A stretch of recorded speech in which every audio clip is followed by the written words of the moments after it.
вирішили з нагоди презентації книги проспівати для вас трошки обрадових співів і ліричних, так само і баладів.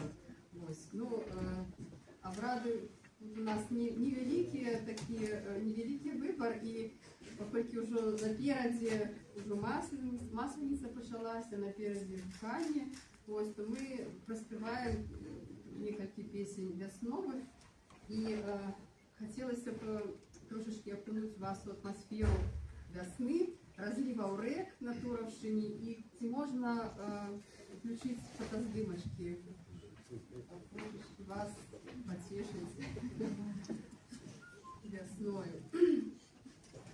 А зараз прозвучить веснянка з вёски Шеметова Кобринського району.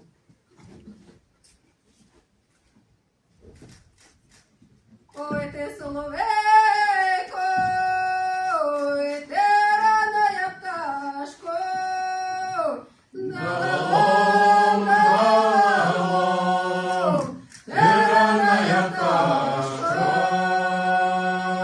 Ой, чого ж так рано, я з варою вийшла, налалом, налалом, з варою вийшла.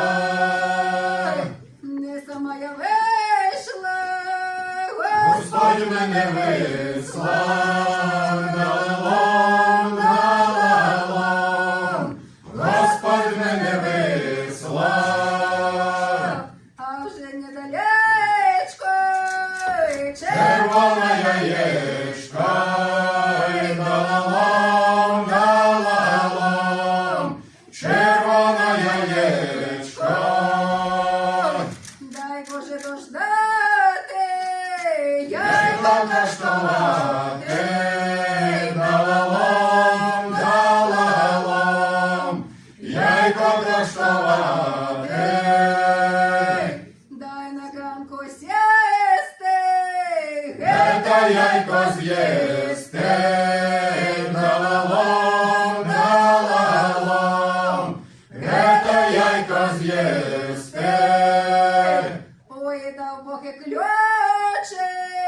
коло хати дочек, налалом, налалом, коло хати дочек.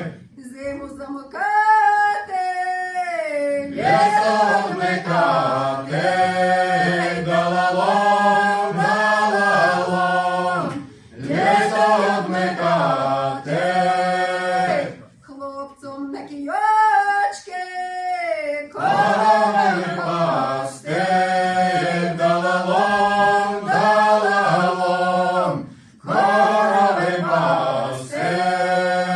Дівкам на віночки, коровод водити,